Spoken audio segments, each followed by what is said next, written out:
Me dijeron que el amor verdadero permanece en las tormentas. Me lo dijeron en mi boda, entre flores blancas y lágrimas de alegría. Pero nadie me advirtió que algunas tormentas llegan desde adentro, desde la persona que duerme a tu lado, desde la mano que juraste sostener para siempre. Nadie me dijo que el amor puede convertirse en abandono con la misma facilidad con que el cielo azul se vuelve negro antes de un huracán. Me llamo Valentina Ríos. Tenía 34 años cuando mi vida cambió para siempre. No fue un accidente. No fue una tragedia repentina que llegó sin avisar. Fue algo mucho más silencioso, mucho más devastador. Fue un diagnóstico. 4 palabras que el médico pronunció con calma, como si estuviera hablando del tiempo, como si no estuviera destruyendo todo lo que yo creía que era mi futuro. Esclerosis múltiple progresiva.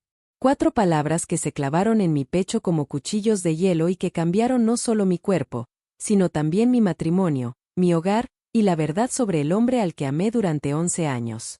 Rodrigo y yo nos conocimos en la universidad. Él estudiaba arquitectura, yo comunicación. Nos encontramos en una biblioteca, discutiendo en voz baja sobre qué autor merecía más espacio en la estantería compartida. Fue absurdo, fue ridículo, fue perfecto. Nos casamos 5 años después, en una pequeña ceremonia en el jardín de mis padres, con luces colgantes y música en vivo. Él me miró esa noche como si yo fuera lo más valioso que había encontrado en su vida. Yo le creí. Le creí durante 11 años. Hasta que enfermé. Los primeros síntomas llegaron sin aviso. Una mañana me desperté y no podía sentir los dedos de la mano derecha. Lo ignore. Pensé que era el frío, el estrés, el trabajo. Semanas después, empecé a perder el equilibrio al caminar. Me tropezaba con el aire, con mis propios pies, con nada. Rodrigo me miraba con una expresión que entonces interpreté como preocupación. Ahora sé que era otra cosa. Ahora sé que era miedo. Pero no el miedo de un hombre que teme perder a su esposa. Era el miedo de un hombre que ya está calculando cómo salir corriendo. El diagnóstico llegó en octubre. Un martes gris, con lluvia fina y el olor a hospital que nunca olvidaré. El neurólogo habló despacio, con paciencia, con esa delicadeza clínica que tienen los médicos cuando saben que sus palabras van a romper algo. Rodrigo estaba a mi lado. Me tomó la mano. Asintió. Preguntó cosas correctas, hizo las preguntas que se supone debe hacer un esposo amoroso. Pero su mano en la mía estaba tensa. Y cuando salimos del consultorio y yo empecé a llorar en el estacionamiento, él me abrazó durante exactamente 40 segundos. Los conté. 40 segundos, y luego se separó y dijo que necesitaba aire. Esa noche no durmió en casa. Me dijo que había ido a casa de su hermano. Que necesitaba procesar la noticia. Que era demasiado para asimilarlo de golpe. Le di el beneficio de la duda porque yo también estaba destrozada, porque yo también necesitaba tiempo, porque pensé que el dolor puede desorientar incluso a las personas más fuertes. Le di semanas. Le di meses. Le di todo el tiempo del mundo mientras mi cuerpo empezaba a cambiar y yo aprendía a vivir con una enfermedad que no tiene cura. Durante los primeros 3 meses, Rodrigo seguía en casa. Pero ya no estaba. Llegaba tarde, salía temprano, respondía mis mensajes con monosílabos. Cuando le preguntaba cómo se sentía, decía que bien, que cansado, que mucho trabajo. Cuando yo lloraba por las noches, fingía dormir. Una vez lo escuché levantarse a las 2 de la mañana, salir al balcón, y hablar en voz baja por teléfono durante casi 1 hora. Le pregunté con quién hablaba. Me dijo que con un cliente. A las 2 de la madrugada. No necesitaba ser detective para entenderlo. Solo necesitaba dejar de negarme a ver lo que ya era obvio. Su nombre era Daniela. Lo supe por accidente, como suelen saberse estas cosas. Una notificación que llegó a su teléfono mientras él estaba en la ducha. Un mensaje que decía simplemente, anoche fue perfecto. Te extraño ya.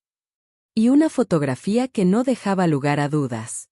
Me quedé paralizada en la cocina, con el teléfono en la mano y el café enfriándose sobre la mesa. Sentí que el suelo se movía. Y no era la enfermedad. Cuando él salió del baño y me vio con su teléfono, no dijo nada durante un momento muy largo. Luego suspiró. Suspiró, Como si yo fuera el problema. Como si yo fuera el inconveniente que le complicaba la vida. Y luego dijo algo que nunca voy a olvidar. Dijo: Valentina, yo no estaba preparado para esto. Para esto. Para mí. Para mi enfermedad. Para la versión de mí que necesitaba ayuda, que tenía días malos, que a veces no podía abrir un frasco por sí sola. No estaba preparado para una esposa que era humana, que era vulnerable, que necesitaba más de lo que él quería dar. Lo que vino después ocurrió rápido. Demasiado rápido para alguien que lleva 11 años construyendo una vida con otra persona. En menos de 2 semanas, Rodrigo había empacado sus cosas, firmado los papeles preliminares de separación, y se había mudado a un apartamento nuevo. Un apartamento que, descubrí después, ya llevaba meses alquilando. Ya lo tenía listo. Ya había planificado su salida mucho antes de que yo supiera que había una puerta abierta. Me quedé sola en nuestra casa. En la casa que habíamos elegido juntos, con los muebles que habíamos comprado juntos, con las fotos de nuestros viajes colgadas en las paredes. Me quedé sola con mi diagnóstico, con mis medicamentos alineados en el baño, con el silencio absoluto de una vida que de repente no tenía a nadie que la llenara. Hubo noches en las que no pude levantarme de la cama. No por la enfermedad. Por el dolor. Por esa herida invisible que no aparece en ningún escáner pero que duele más que cualquier síntoma físico. Lloraba hasta quedarme dormida y me despertaba llorando. Llamaba a mi madre a las 3 de la mañana sin decir nada, solo para escuchar su voz. Ella siempre contestaba. Siempre. Fue mi madre quien me salvó esos primeros meses. Ella y mi amiga Camila, que apareció en mi puerta un viernes por la noche con comida, vino, y la determinación feroz de una mujer que no acepta ver a su mejor amiga hundirse. Camila me hizo reír cuando yo juraba que nunca volvería a reír. Me obligó a salir, a caminar, a ver el sol aunque fuera desde un banco de parque. Me recordó que yo era más que mi diagnóstico, más que mi matrimonio, más que el abandono de un hombre que no merecía el amor que yo le había dado. El divorcio se formalizó 9 meses después. Rodrigo contrató un abogado agresivo que intentó minimizar lo que me correspondía. Hubo reuniones incómodas, documentos fríos, conversaciones a través de intermediarios. Una sola vez nos sentamos frente a frente, y él no pudo mirarme a los ojos. Le miré yo a él. Le miré fijamente, sin apartar la vista, hasta que tuvo que voltear hacia otro lado. Eso fue lo único que me llevé de esa reunión que valió algo. Los siguientes 2 años fueron los más difíciles y los más transformadores de mi vida. Aprendí a vivir con la esclerosis múltiple de una manera que ningún médico me había enseñado. No solo a manejar los síntomas, sino a integrar la enfermedad en mi identidad sin dejar que me definiera. Empecé terapia. Empecé un grupo de apoyo. Conocí a personas extraordinarias que vivían con enfermedades crónicas y que de alguna manera se levantaban cada mañana y elegían seguir, elegían sonreír, elegían construir. Volví a trabajar. Primero desde casa, luego de manera presencial, con ajustes, con días buenos y días malos, pero volví. Empecé a escribir sobre mi experiencia en un blog que al principio solo leían mi madre y Camila. Luego lo leyeron 100 personas. Luego 1000. Luego me llegaron mensajes de mujeres en todo el mundo que decían que mis palabras les habían salvado algo, no la vida, sino la esperanza. Y eso sí que no tiene precio. Hubo un momento, exactamente 1 año y 8 meses después de que Rodrigo se fue, en que me di cuenta de que no lo extrañaba. No al hombre real, al menos. Extrañaba la idea de él, la promesa de lo que creí que era, la seguridad de creer que alguien te va a sostener cuando te caes. Pero al hombre que se fue sin mirar atrás, al hombre que ya tenía su escape preparado mientras yo aprendía a pronunciar el nombre de mi enfermedad, a ese no lo extrañaba para nada. Y entonces llegó la llamada. Era un domingo por la mañana. Estaba tomando café con Camila en mi cocina, riendo por algo sin importancia, cuando sonó mi teléfono. Número desconocido. Lo dejé ir al buzón. Volvió a llamar. Low ignore. Al tercer intento, contesté. Era Rodrigo. Su voz sonaba diferente. Más delgada. Más suave. Sin la seguridad fría que había adoptado durante los últimos meses de nuestro matrimonio. Me dijo que necesitaba verme. Le pregunté por qué. Hizo una pausa larga, demasiado larga, y luego dijo que había tenido noticias de salud, que no eran buenas, que había cosas que necesitaba decirme. Le dije que lo pensaría. Colgué. Myra Camila. Ella me miró a mí. No tienes que ir, me dijo. Lo sé, respondí. Pero fui. Lo encontré en una cafetería neutral, un lugar sin memoria entre nosotros. Llegué primero, me senté, pedí agua. Cuando entró, casi no lo reconocí. Había perdido peso. Tenía ojeras profundas y una palidez que no era normal. Se sentó frente a mí con la torpeza de alguien que no sabe cómo ocupar el espacio que una vez le perteneció. Me dijo que Daniela lo había dejado, que la relación nunca fue lo que él esperaba, que se había equivocado, que había sido un cobarde. Escuché sin interrumpir. Luego me dijo lo que realmente me había llamado a decirme. Le habían diagnosticado una enfermedad cardíaca grave, una condición hereditaria que no habían detectado antes. Necesitaría cirugía. El proceso sería largo. Estaba asustado. Y luego, con una voz que apenas sostenía su propio peso, me dijo que lo sentía de verdad, que había sido el peor tipo de cobarde, el que abandona cuando más se lo necesita, y que no había un solo día desde que se fue en que no pensara en lo que me había hecho. Hubo un silencio entre nosotros que duró mucho tiempo. Yo tenía 40 preguntas ardiendo en la garganta. Tenía rabia suficiente para llenar esa cafetería entera. Pero también tenía algo más, algo que no esperaba encontrar después de todo lo que había vivido. Tenía claridad. Una claridad fría y limpia, como el agua de un río en invierno. Le dije, Rodrigo, lo que me hiciste fue una de las cosas más dolorosas que he vivido. Me abandonaste cuando estaba más asustada. Me dejaste sola con un diagnóstico que no pedí, en una casa llena de recuerdos de los dos, sin siquiera mirar atrás. Y no fue un momento de debilidad. Fue una decisión. Una que tomaste mientras yo todavía creía que estabas a mi lado. Él no dijo nada. Solo escuchó. Espero que tu cirugía salga bien, continué. Espero que te recuperes y que tengas una vida larga.